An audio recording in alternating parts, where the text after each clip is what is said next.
Ladies and gentlemen, we are here for one reason, and that reason is Metastized 4 different places. you can talk all you want at the red line. We're here for one reason, that's to celebrate Janet Cunningham's life, and I think we're doing a pretty good damn job of it right now. I just want to briefly introduce you to Janet's doppelganger, her sister Kay. And she's going to have some words to tell us at the Lion. So, but right now I'd like to introduce Eddie Herbert, a very long time and very close friend of Janet's, and he'd like to say a few words about her life and their life together. Big hand.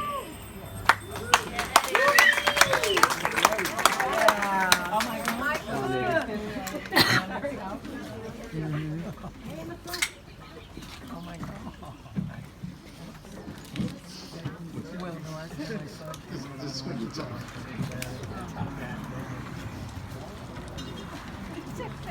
In 1973, I was a plant collector. I was 18 years old. Tilt the mic up a little bit. Tip the mic up. There you go. There you go. I collected plants. I was interested in plants.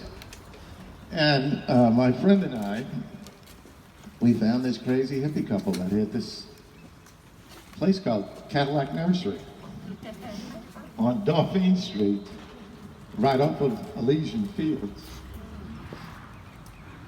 We started off as customers, and then we became friends. Janet was very friendly, as we know. She nurtured us. They asked us if we wanted to work for them. Sure we did, of course. We had a great time. What they did was we'd fly to Miami and we would rent 20-foot, 22-foot rider trucks. And we would go down to Homestead, Florida first, and we'd go to this nursery, Ingram Brothers, and they were farmers, except it wasn't corn, it was chifleras and Dracaena marginatas and areca palms. But they were rednecks, and they were fabulous because they were like NASCAR guys, and they loved Janet too.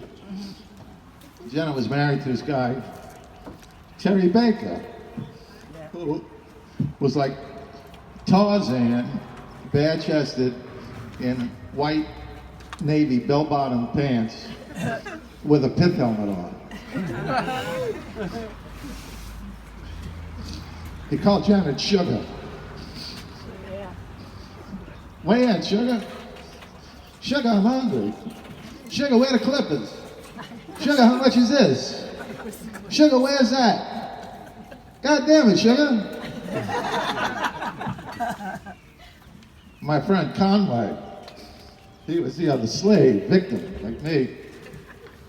We started calling her Sugar, making fun of Terry, because he was such a big guy. But he had a high-pitched voice. And it was sort of funny. Well, we would fly to Miami and rent those trucks and pick up plants beginning in Homestead. And then we would travel further north and go to Miami to a place called Fantastic Gardens. And it was truly fantastic. And wherever we went, she already had a relationship with these people. And they welcomed us, and it was so nice to us. And we had a real easy job. Janet would point, and we would fetch. And as you know, she had an eye for detail. I mean, look at that. So, we would travel north, and we'd go to Orlando, and we would hit nurseries in Orlando. And we would go further, and to Ocala. And by the time we got to Ocala, the trucks were filled. So our last stop was at a place called the Boulevard Buffet in Ocala, Florida. And they were waiting for us. They knew that we were coming. They loved us because of Janet. And it was this Scandinavian kind of beat up buffet, but we were starving to death, you know? So we had a great time. We'd spend the night in Ocala and then haul ass back to New Orleans. When we got to New Orleans, we had these two big trucks on Dauphine Street, which is a one-way street. It's like being in the French Quarter. So We had to unload, and they had an alley that was between their house and the house next door, and it was very narrow. So we would have to unload, and travel down this alleyway with these plants, hundreds and hundreds. Then the next day, the florist people would come, and the nursery people would come, and they would buy everything wholesale. And then when the wholesalers left, we'd set up the retail spot, and we'd undercut everybody that we just sold to.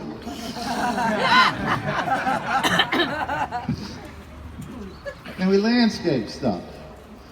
And in the farmer's market, in the French market, on Sundays, we had a booth, and we sold stuff.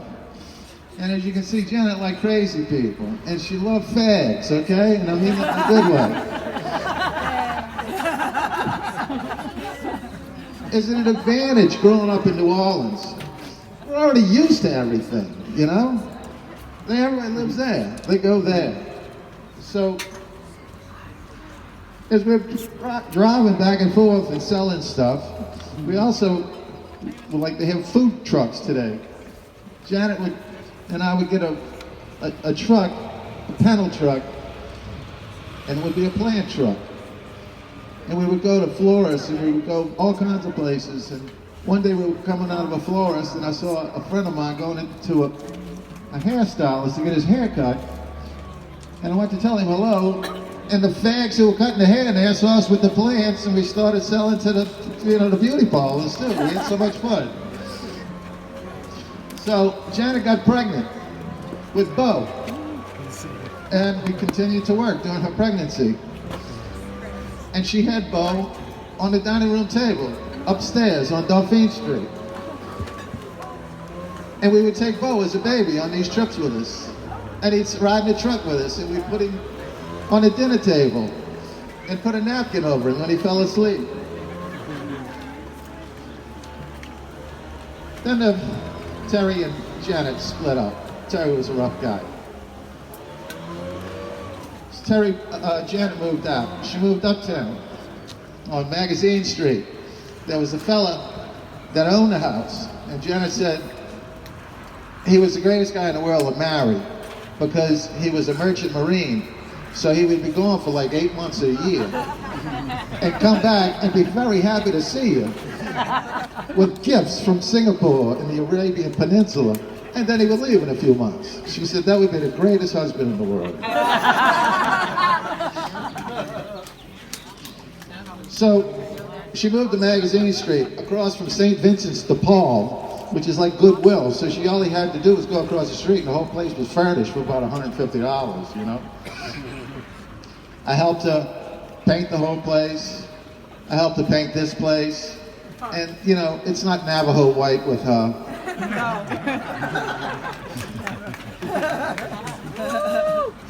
In 1976, the bicentennial, I was moving to New York because I was going to go to school. And Janet had a customer who owned Blue Plate Mayonnaise in New Orleans. And they had a daughter who was going to school someplace up on the East Coast, who was spending the summer in Baltimore, Maryland, with relatives. And they had bought her a new Saab, and they wanted it delivered to her. Well, Janet volunteered. And so that's how I got to New York. I drove with Janet to Baltimore with everything I owned. And I got out at the train station in Baltimore. She went up to the night watchman and handed him the keys. Then she went to the phone booth and called the people. You can talk to the night watchman, come pick up your car. We got on the train, and I had so much stuff, there was only one seat left, so I threw all my stuff in the seat, and we headed straight to the club car. And we drank all the way to Manhattan. And we got off at Penn Station, and it's like 2 o'clock in the morning. And we're gonna go stay at a friend's house in Greenwich Village, some other fag, right? So we go see this guy. It's 2 o'clock in the morning. We knocked on his door, and we was thinking he was gonna, welcome us. He says, "Y'all can't stay here." We went, "Oh, what?" So we had to jump into a cab, and we got into the cab. We didn't know what to do because we had about $8 together, and so we went and looked at a few hotels, and they were horrible. And then we found this place called the Seville, and it was incredible. It was fantastic. So we moved into the Seville.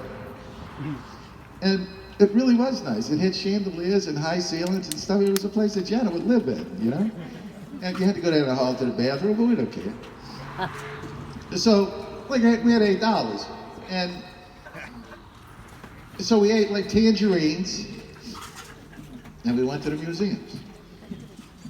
And the 76 Olympics were on, and we watched Bruce Jenner win the freaking decathlon. Imagine that. It's fantastic, unbelievable. Gotta love the guy, right? Still. We were used to it. We grew up in New Orleans.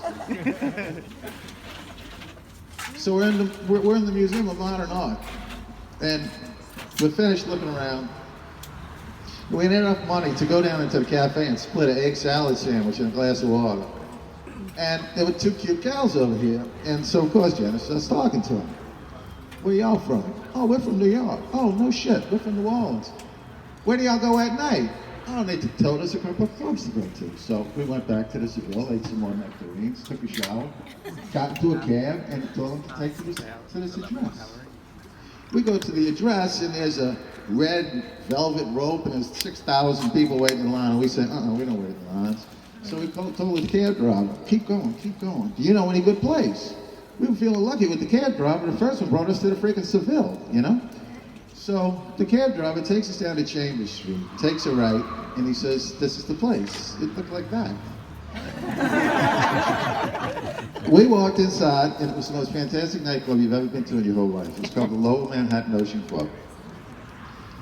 As soon as you walked in, there was a bar. Then you walked further, there was a restaurant. And you walked further, there was a big dance floor. And they had one of those old jukeboxes that just hung on the wall. And the music was fantastic. It was like dancing in the street. And so immediately, you know, I'm 21 years old. I want to get laid. And I'm in New York. And so I'm on the dance floor. And then later on, who knows what time it is, they hit last call in New York. We weren't familiar with that last call stuff. I'm looking for Janet, and she's talking to some guy. What do you think? Some French guy, right? So he had a car, unbelievable. Gave us a ride back to the Seville. The next day, I had to go to school. So the French guy came and picked us up, and he brought me to Grand Central Station. And I got on the train, and I gave her a hug, and I said, see you later, sugar. I said, how you getting home? She says, the French guy's going to Miami. Maybe I can talk to him into going to New Orleans.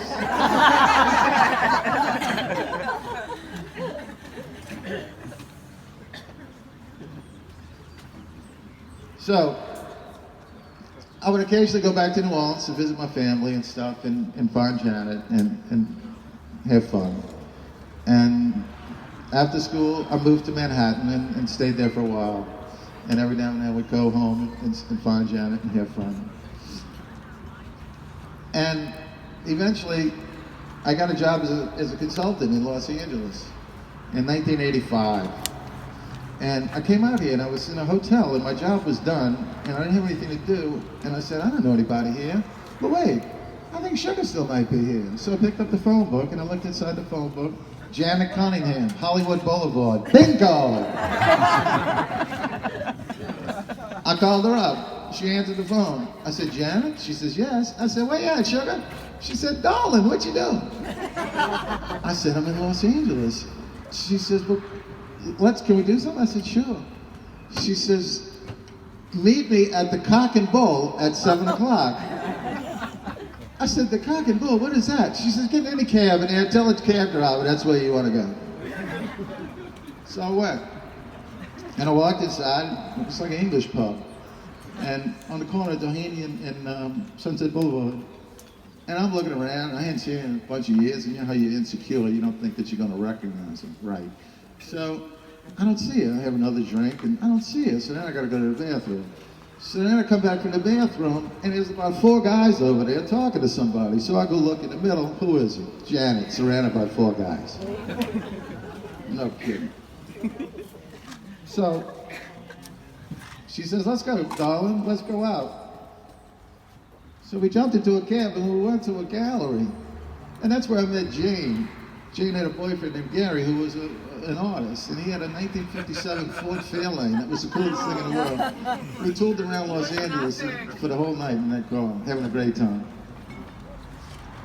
I moved to Los Angeles in 1986 with my wife, and I moved to Laurel, and in between Sunset and Santa Monica Boulevard. And I told her where I was living, and she says, "Oh my God, that's right by the Rain Check, my favorite bar in the world." So that was convenient. And at the Rain Check, they had the quiz. I guess y'all know the quiz too, right? Yeah. And then the Rain Check closed, and went down the street, and you know, Janet stuff.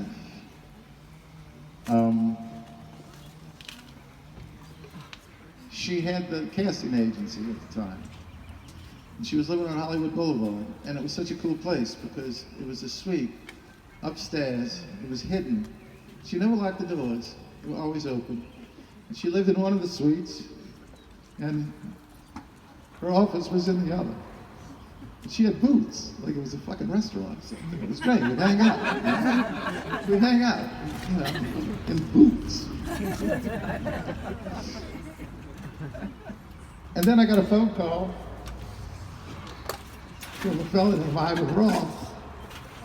She says, "Eddie, Janet needs you. Bo was killed yesterday."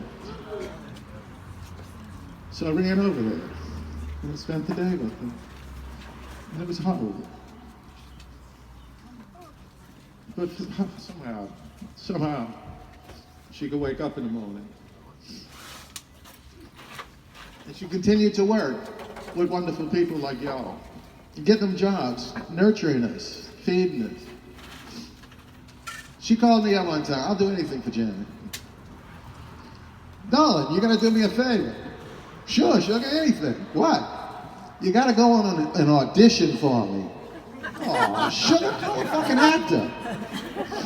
This is Hollywood, call an actor." "Oh, I've been calling them, but they hate everybody I'm sending over there." I said, "Okay." So I go on over there. There's me. I had hair then, I was cuter. And there was one guy that had long blonde hair and blue eyes, and another guy with long black hair and green eyes, and me.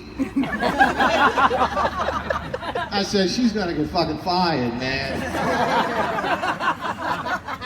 So she said, "Look, if you don't get the job, call me up and come on over, I'll make you breakfast." So they frantically, you know how Hollywood is, hurry up and wait. You know, they said, "Hurry up, the director wants to see you." So we get up there, me, Johnny Handsome, and his, you know, buddy, and you go home. You stay. And they look at me, and I went, "What? I got a job." So I ended up staying for like 2 weeks, hanging out with Richard Gere and Andy Garcia and Nancy Travis, having a blast, you know? And I got paid for it, too.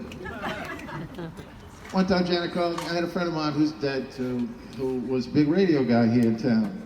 And Janet calls me up. She says, "Oh, and I got such a problem. Can you help me out?" "Sure." She goes, "What you want?" "I need 2,000 people at a stadium for Michael Jackson video." I said, "Okay, let me make a phone call." So my buddy's on the radio. He says, "Who wants to be in a Michael Jackson? Go to such and such." Hey, 4,000 people showed up. I catered Jane and Richard's wedding. She asked me to do that. They used to have a girl that lived over here. They had twin girls, twin children, fraternal twins. She loved those babies. I catered their christening because Aunt Sugar asked me to do it. I had a son. She was there for him. She was at his christening, watched him graduate. When she moved here after the earthquake, because the elder adobe was condemned, she moved here. And that was a hill back then. It was a grassy knoll. It was horrible. And she said, "Sugar, I gotta get rid of all of this grass, and I don't know what to do because I'm gonna do something." So there was a piece of cardboard over here, because she just moved here. It was a box, and I fixed it so I could slide my kid down the hill. And before the day was over, we had cleared that hill of grass. And then it took several months to dig it and got that thing trellis, or whatever you call that, and put the stairs in. Of course, they fell. She had to redo them. She used to come over for Thanksgiving and Christmas because those were sad times for her, to lose a child. So sad. There were days that she said, I can't make it, sugar. And I'd come over here and I'd drag her ass to my house. And she was glad, and we were all glad that she came. I always called her sugar. So all of a sudden, when my kid could talk, and it's like Christmas or something, he says, Aunt Sugar, could you pass the gravy, please? And it was all over for her. Aunt Sugar, she became Aunt Sugar, and then the other people started having kids. She's Aunt Sugar.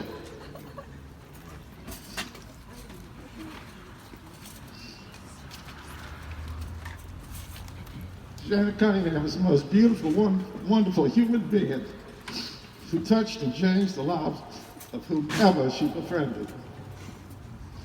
I am who I am because she was my friend. We all are. Back to Leisure Field, sugar. When I first met Janet, we were selling plants, hanging out with fags, eating and drinking, smoking a weed. And she'd look at me and I'd say, God damn it, sugar, this is fantastic. And she said, let me tell you something, darling. Go for the luxuries in life, and the necessities will follow.